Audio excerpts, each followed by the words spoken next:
بسم الله الرحمن الرحيم الحمد لله رب العالمين والصلاة والسلام على سيدنا رسول الله وعلى آله وصحبه ومن والاه.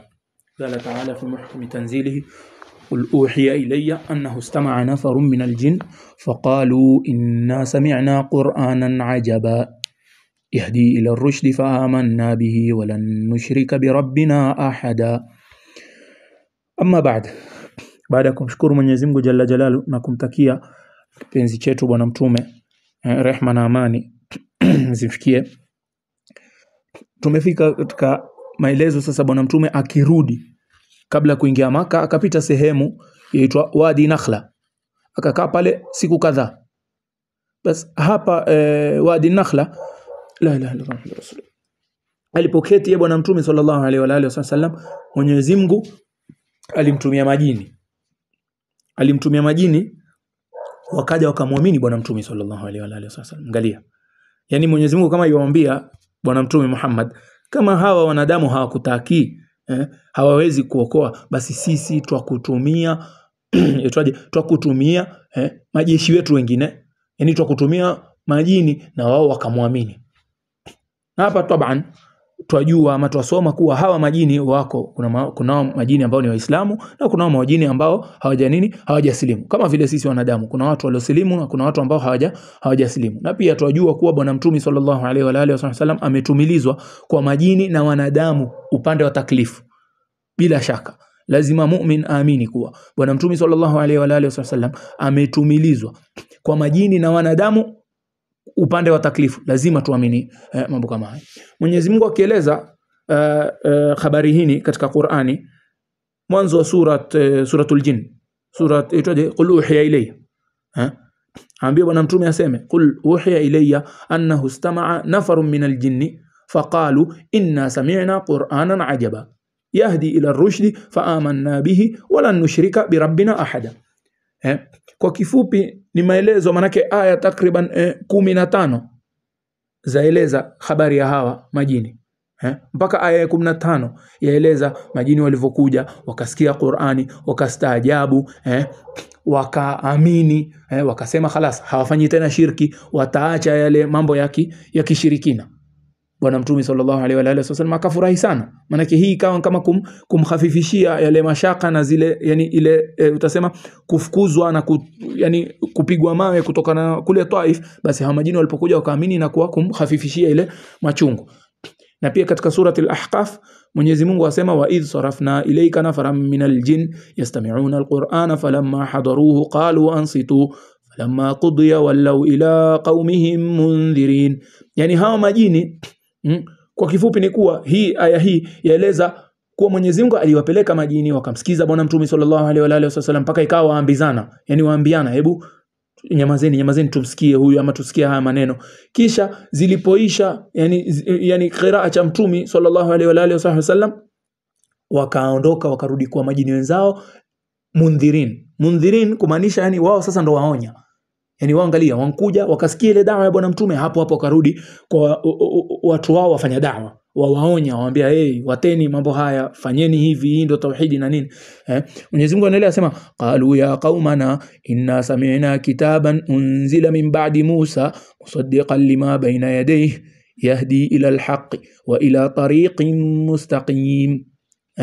Yani waelezana kuwa bwana tumesikia maneno, tumesikia kitabu hicho kimeteremshwa baada ya mtume Musa. Tamam. Na hayo maneno yasadikisha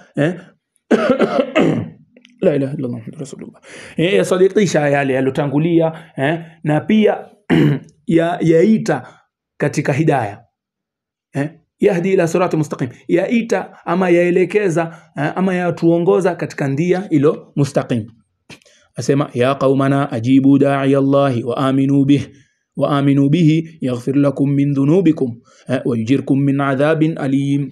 Na mwishowe wakawaita watu wao katika da'wa, yani hebu sikizeni hii da'wa, ajibuni hii da'wa. Mkijibu Mwenyezi Mungu atawasamehe, yani muaminini Mungu, mkimwamini Mwenyezi Mungu atawasamehe bwana, atawasamehe zile dhambi zenu na atawepusha kutokana na adhabu.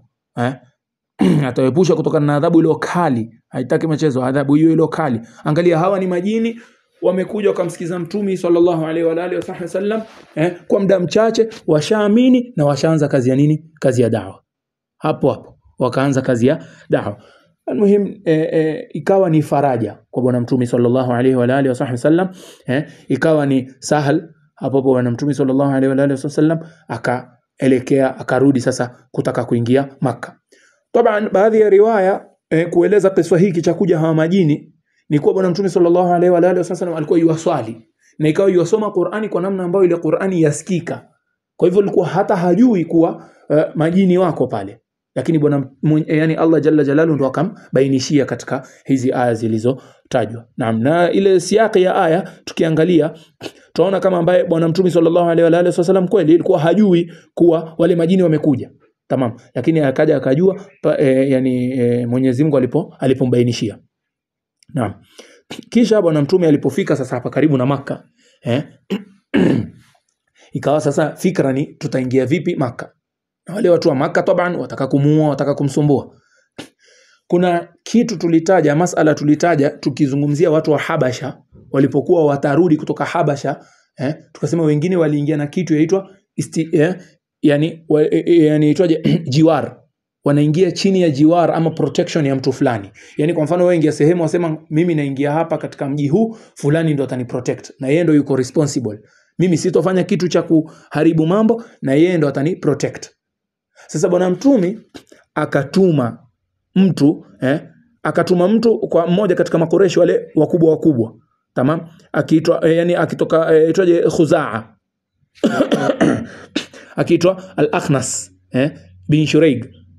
Bwana Mtume akimwambia naomba unipe nini jiwar, yani mimi naomba niingie chini ya protection yako, ndio nikiingia huko Makka hawa watu wasifanye nini, wasinisumbue. Lakini huyu akataadhar, akatoa kisababu, akasema sijui yeye ana maungano na makabila fulani, hawezi kumfanyia yeye bwana Mtume, hawezi kumpa protection.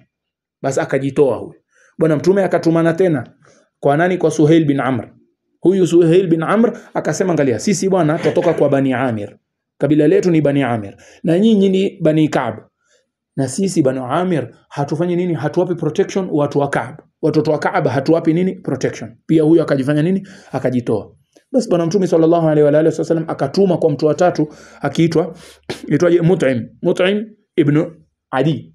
Al-Mut'im huyu mashuhuri mashallah akakubali, na hapo akamwambia watoto wake, haya tukoeni silaha zenu, faeni nguo zenu za yani za protection, mimi ninampa jiwari huyu Muhammad. Angalia huyu si Muislamu huyu si nini, si Muislamu, akasema mimi ninampa protection. Wakaenda wakaenda wakamgoja bwana Mtume, akaingia bwana Mtume akaja paka pale kwenye nini aitwaje Al-Kaaba, akawamkua yule aitwaje Al-Mut'im akamwambia ingia wewe, utakuwa sasa chini ya nini aitwaje, chini ya himaya yangu ama chini ya jiwari yangu. Bwana Mtume akaenda pale haram akaswali pale na aitwaje huyu Mut'im akatangaza, akaambia watu kuwa bwana huyu Muhammad yuko chini ya jiwari yangu na mimi ndo namprotect, yoyote atakayempiga yeye basi itakuwa amenifanya nini, amenipiga na mimi na tutapigana. Hivi ndio ilikuwa jiwari inavyofanya kazi. Na tukaashiria katika tukizungumzia kuhusu Habasha, yani walorudi wale watu waliotoka Habasha, tukaeleza mafunzo tunayopata pale ndio hayo tunayopata hapa, kuwa yaruhusiwa kuchukua protection ya kafiri ikiwa yule kafiri hamuna vita naye, yaruhusiwa kuchukua usaidizi, yaruhusiwa kuchukua protection. Na ndio maana yaruhusiwa mtu kama sasa akitaka aende nchi kama Britain, akitaka kwenda Amerika, manake pale wewe waingia kwa visa. Ile visa ndo kwa hii maana takriban ya kuwa ile inakuwa kama wewe unaingia chini ya protection ya government, na ile government si ya Kiislamu. Je, yafaa au haifai? Ndio yafaa kwa muamala huu wa bwana Mtume na ule muamala uliotangulia wa masahaba zake. Naam. Almuhim alipoingia bwana Mtume sallallahu alaihi wa alihi wasallam, Abu Jahal sasa aliposikia akamfuata yule Al-Mut'im akamuuliza, wewe Mut'im, ni vipi wewe umempa tu protection huyu ama ushasilimu? Ushasilimu wamfuata huyu ama umempa tu protection? Bas Mut'im yule akasema la, mimi ni mtu tu nampa protection huyu. Bas hapo Abu Jahal akashika adabu akasema ajarna man ajarta. Bas tu yule ulomprotect wewe pia sisi hatopata udhia kutoka kwetu. Naam. Na bwana Mtume sallallahu alaihi wa alihi wasallam wema huo akaulipa. mpaka imekuja wakati wa vita vya Badri, baada ya kuchukua wale mateka, alipowachukua bwana mtume akasema, lau huyu Mut'im angekuja akanizungumzisha kuhusu hawa mateka, yani lau angerequest, angeniomba niwarudishie, maana alikuwa amefariki pale Mut'im wakati wa vita vya Badri, ashafariki huyu Mut'im. Asema bwana mtume, lau Mut'im angekuja, si Muislamu huyu Mut'im, lakini lau angekuja akaniomba yeye ili niwaache hao mateka huru, basi ningewaacha. Angalia kwa ile khairi aitwaje, kwa ile khairi alofanya huyu Mut'im, na hal jazaa'ul ihsani illa al ihsan. Bwana mtume sallallahu alaihi wa alihi wasallam ndio yolipa wema kwa wema, sio bas kwa wema huu bwana mtume akamtaja vizuri mtu kama huyu ambaye si Muislamu, na haikupokewa kuwa alisilimu, bali ni kuwa alifariki si Muislamu, lakini bwana mtume akumbuka ule wema wala hakuusahau. Yani kama sisi Waswahili tunavyosema wema hauozi, taban ni yule mwenye akili ndio yatambua ule wema. Naam, inshallah katika madarasa yajayo tutaangalia tu yale mafunzo.